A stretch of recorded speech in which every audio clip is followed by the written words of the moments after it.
Today, I want to go over a Laure Bates interview. She's a feminist and activist. She's written many great books, Men Who Hate Women, Everyday Sexism, and she's got a new book, The New Age of Sexism, How Algorithms and AI are inventing new ways to be sexist towards women.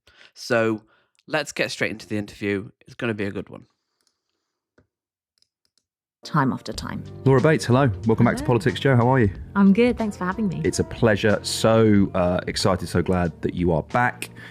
For people that didn't catch your last interview or somehow don't know who you are, how would you like to introduce yourself? Tell us who you are. I'm a feminist activist. I'm also a journalist and an author.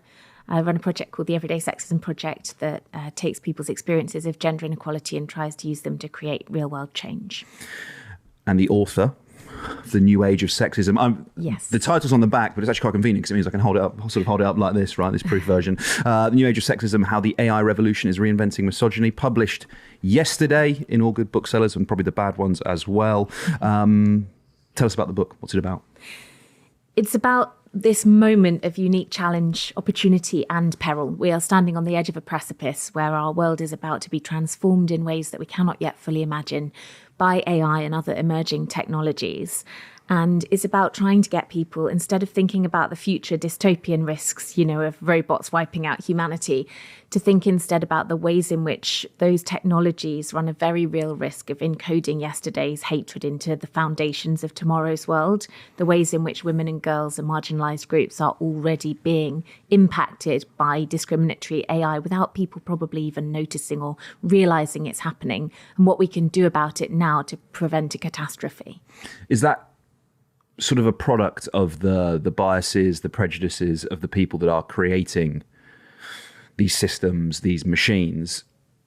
Are there other aspects that play into it, or are we talking about, to be reductive and simplify this, AI X is created by a sexist man, and therefore his prejudices, his biases are incorporated into said artificial intelligence program? It varies. It's a complex picture. So, of course, the technology, AI in itself, isn't inherently problematic or misogynistic. It's reflecting the biases of the world that we live in. It also has the capacity to do brilliant things. This isn't anti-tech. It's not about saying we should step away from AI, we shouldn't research, we shouldn't develop, we shouldn't make progress.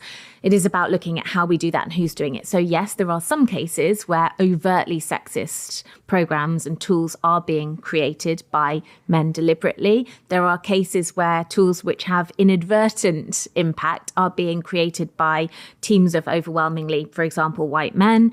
And there are also situations in which, no matter what the intent of its creators, because of the ways in which some AI tools work, which is by ingesting vast amounts of existing data, the problem is that they are replicating existing forms of bias and discrimination and inequality inherent in the problematic data that's being used to train them. So it's a varied picture. Misogyny from all angles. Mm-hmm. Look, we'll talk about the themes of the book and some of the issues that we've just touched on there. I'd like to start with an anecdote, if we can, that really sort of stopped me in my tracks. And can you just tell us, well, I was going to say who, but what is probably a better word. Is it Kokeshi? Is that how you pronounce it? Yeah, could you tell me what that is? Yeah, so it is a sex doll that I visited at the cyber brothel in Berlin. It isn't new to have kind of sex doll and sex robot brothels that you can visit around the world as establishments, but this one bills itself as the first that uses elements of technology, hence the name cyber brothel, essentially with the aim of bringing the experience further to life. So, for example, one of the options is to use a VR headset and VR technology to animate and bring to life the experience so it feels and seems and is portrayed in every way to look as if you are interacting with a real woman, a moving, reacting, speaking woman, while you are in fact engaging with an inanimate sex doll or robot. And some of the, I search for the right language to use here without sounding sort of like really quite horrific and affronting.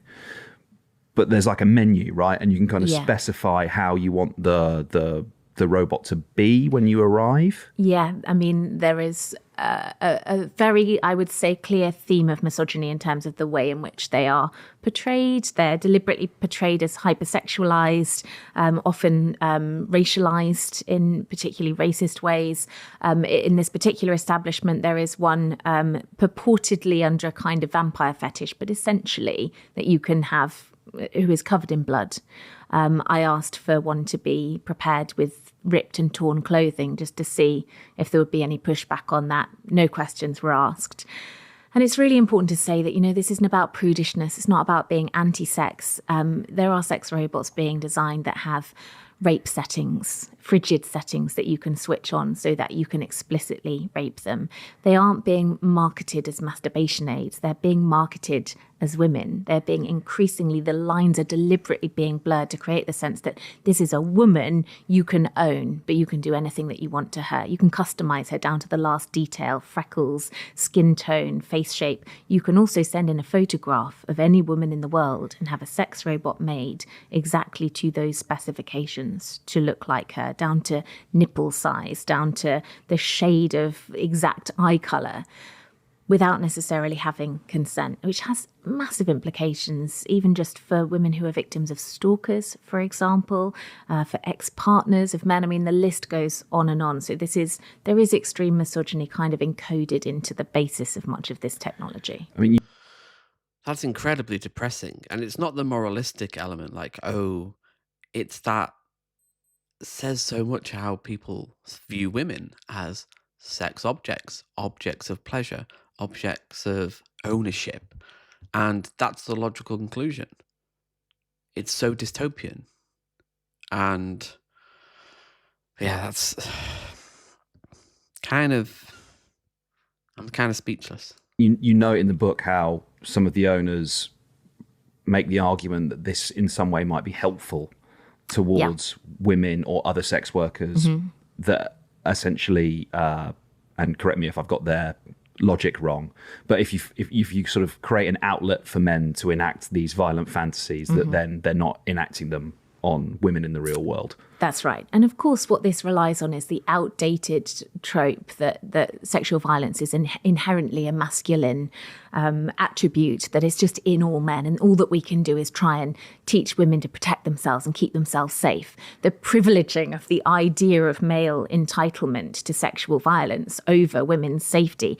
And you can see that absurdity if you imagine this logic being applied to any other kind of crime, right? Let's present these lifelike spurting robots for men who have urges to kill, to go and stab. And that'll be great because that'll totally protect society. I mean, obviously it's ridiculous. There's an element to which it condones and normalizes the idea that those are understandable desires that poor men need an outlet for. It's incredibly insulting to the vast majority of men. But there is also zero evidence to tell us that this in any way protects or prevents such crimes from escalating. In fact, what we do know about sexually violent crimes is that they do usually escalate. You only have to look at Wayne Couzens, for example, who raped and murdered Sarah Everard, who had previously 3 times been reported for indecent exposure, who had a predilection for violent pornography. In my work, I work closely with girls in schools, and I see every day the ways in which these things seep out into the treatment of women and girls offline. So sexually violent pornography, for example, where for a long time the same argument has been used. This is just wish fulfillment, it's fantasy, it won't have any impact. The number of girls I now meet who are aged 12 or 13 who are suddenly and unexpectedly being choked during their first sexual encounters, or perhaps in their later teens. You know, these are huge problems amongst very young children. And we know that this is coming from online pornography and the normalization of sexual violence in online pornography. So, you know, we're also seeing National Police Chiefs Council suggesting that in cases of child sexual abuse, similar robots that sadly exist and similar material that is AI generated only risks the offences escalating offline. We can talk about... It's interesting she says about those rape myths where the onus is always on the woman. What was she wearing? Why did she go out? Why didn't she kind of prepare, or, you know, she knew the risk? We don't talk about that in any other way. Like, you go out for a walk in the street. Yeah, there's a chance you could get murdered, but we don't act like that. We don't put the onus, and that's where men get away with a lot of stuff. And we do have a society of rape culture where it is kind of normalized. We don't talk about it.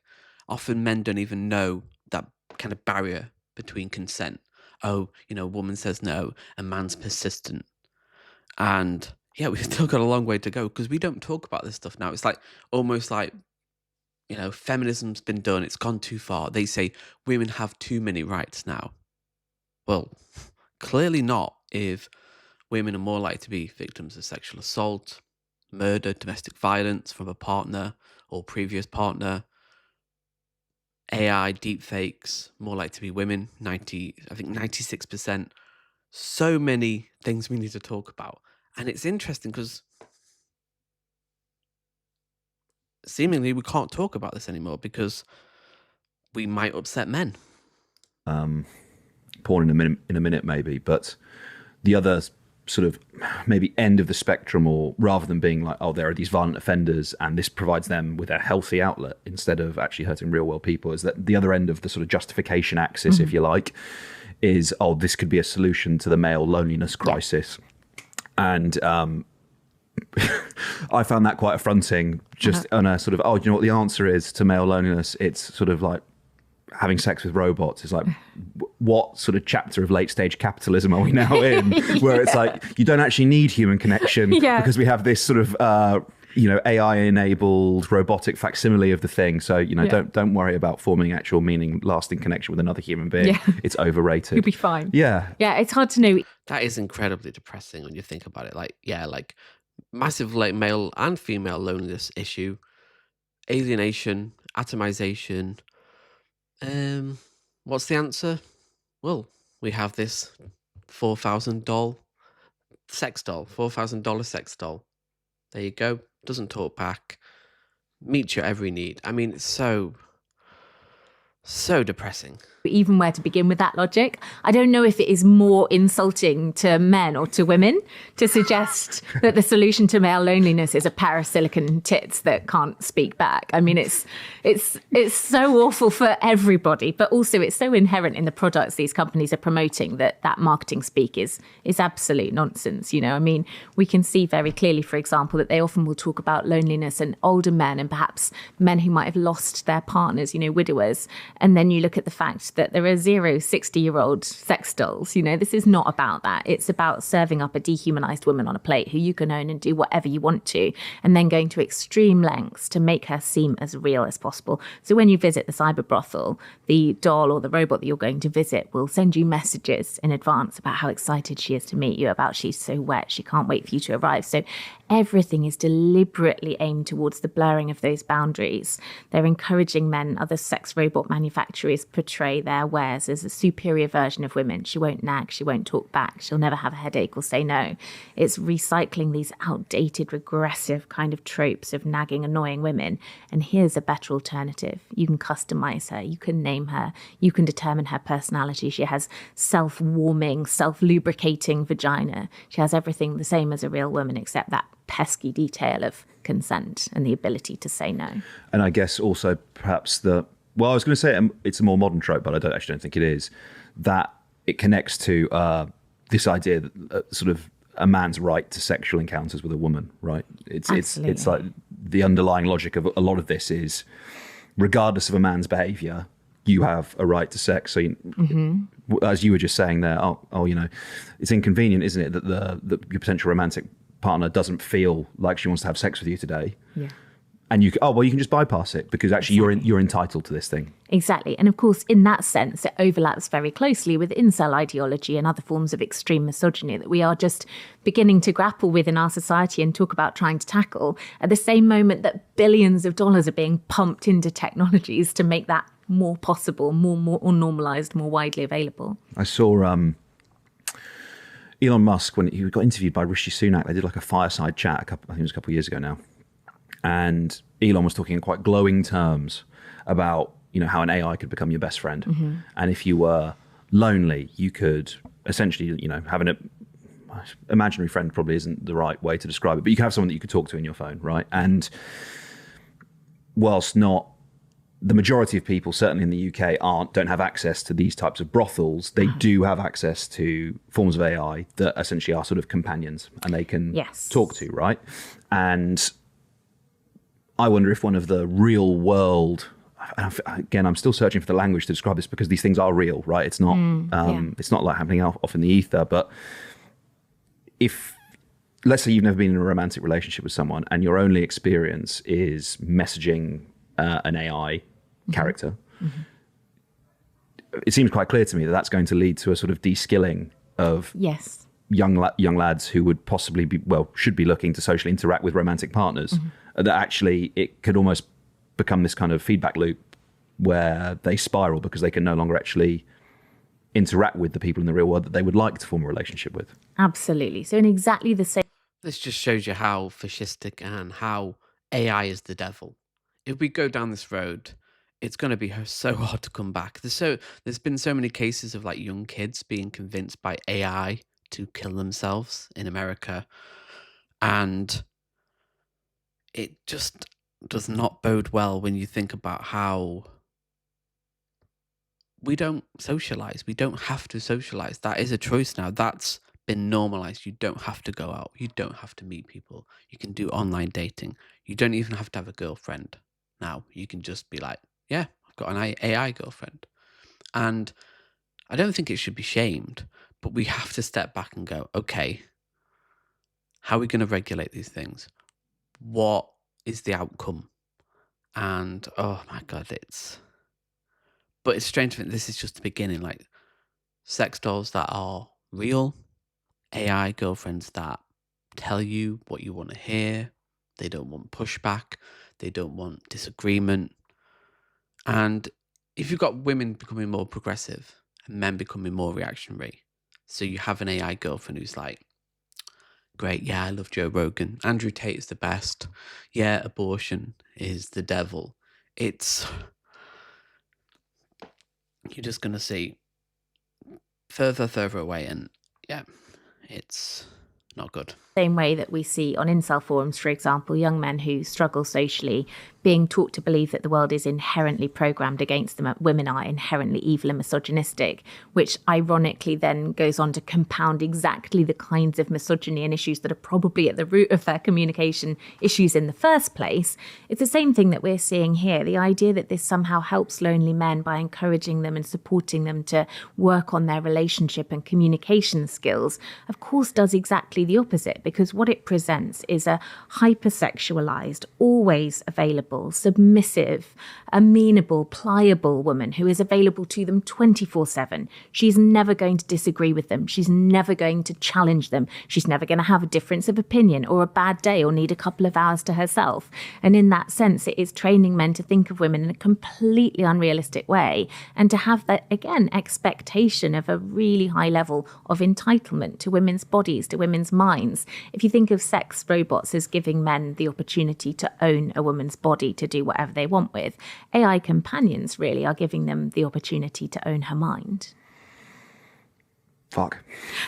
And they're So really widespread, right? So this is what I think is really important about this. People love to talk about sex robots because they see it as salacious and titillating. It gets a load of airtime. I started the interview with it. No shade. But it is really important to recognize that AI companions are 1,000,000 times more popular, more widely used, and yet far fewer people have ever heard of them. In the last year alone, just looking at the Google Android Play Store, these apps, just the top 11 of these apps were downloaded 100 million times. That's before you even look at Apple. You know, this is...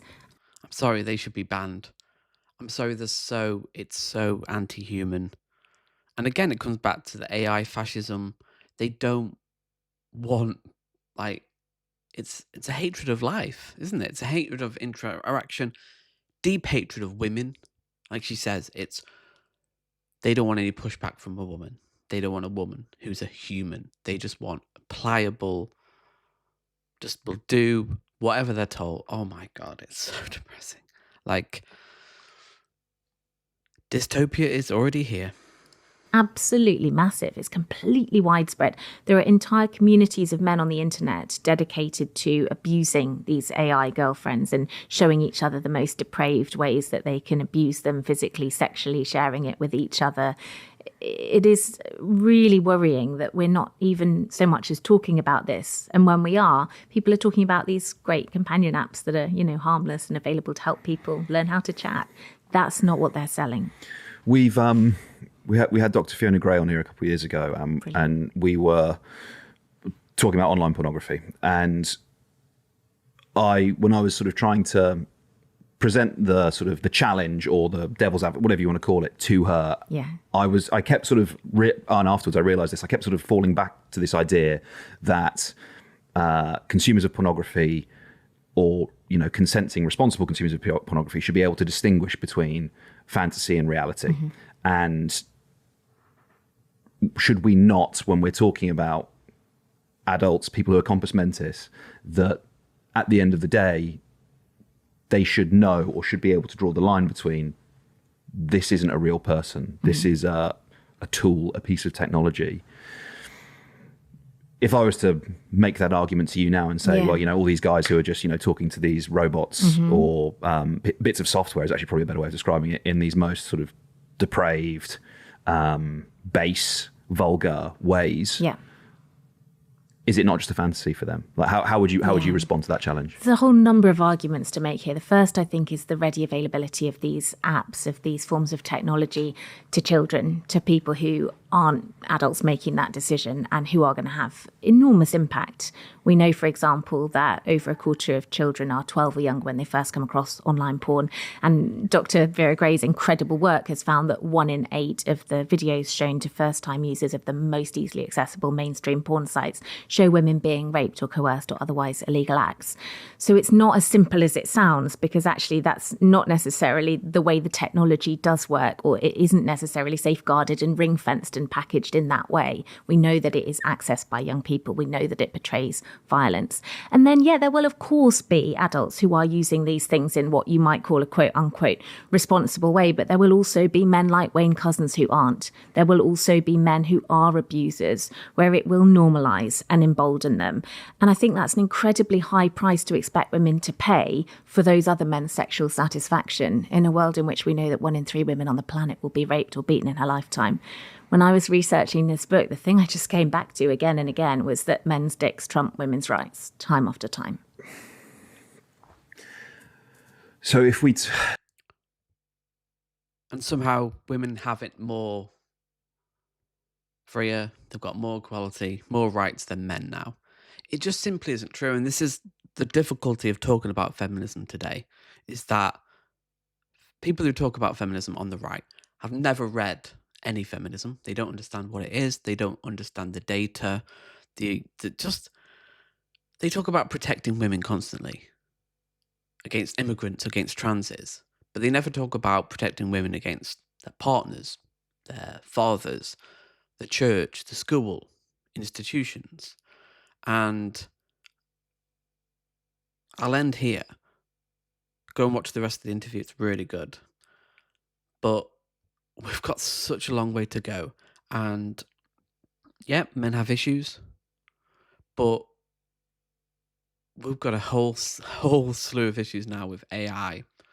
These AI girlfriends, robots, deepfakes, and issues that we're not even going to be aware of in decades to come, where young men are being kind of groomed by far-right figures who are saying, no, it's not capitalism that is the problem. It's not inequality. It's women who, on average, have way less control, influence in politics, in business, in finance. No, it's them. Not the men who created the systems, not the wealthy billionaires who, majority are white men. It's women. On that depressing note, go and watch the rest of the video. I'll link it in the description. Hit the like button, and I'll see you next time.